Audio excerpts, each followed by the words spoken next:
Où est-il plus facile d'innover en tant que formateur? Au Québec ou en France? Il n'y a pas d'endroit facile, ni au Québec, ni en France. Je pense que former est un défi partout. Je dois admettre que j'ai pu former un peu dans différents pays, que ce soit la France, Belgique, en Arabie Saoudite, en Australie. Ils ont tous les mêmes problèmes. Dans le fond, le grand défi est une résistance au changement. Et former, c'est d'avoir des gens qui sont prêts et acceptent de changer. Et c'est ça le défi que ça pose. Si j'ai une cohorte de gens motivés à changer, que je sois en France ou au Québec, on est prêt à changer. Mais le défi et le gros défi, c'est cette résistance au changement.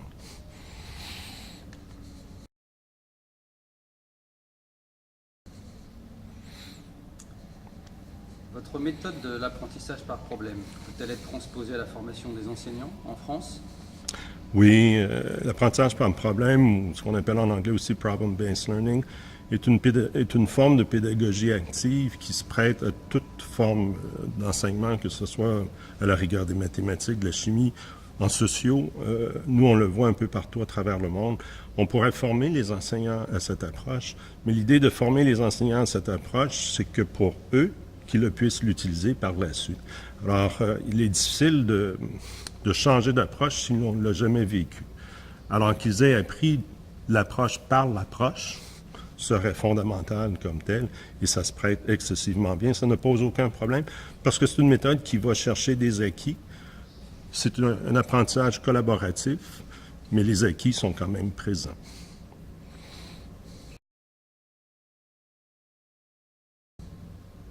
Quelle place pour le numérique dans l'innovation? Je dirais que le numérique maintenant est un incontournable. Le numérique, on parle d'innovation et je pense qu'il faut faire attention quand on parle d'innovation et le numérique. Si je transpose essentiellement un livre sur une tablette, c'est pas de l'innovation.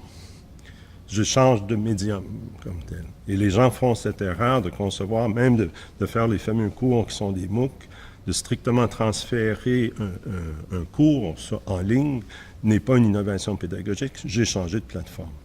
Par contre, l'environnement numérique est présent parce qu'on a accès à l'information. L'innovation où elle se prenne, c'est de changer nos méthodes pour aller chercher l'information via le numérique. Le numérique est strictement un outil avec lequel on est appelé à travailler et que les jeunes aujourd'hui comme demain dans leur travail seront appelés à travailler. Alors, mais il faut que je apprivoise le numérique. Non pas de dire que c'est une innovation pédagogique, le numérique. Et c'est tout le défi que ça comporte. Et je pense que c'est ça qu'il faut faire attention, parce que le numérique est un outil. En gros, et cet outil, elle est incontournable.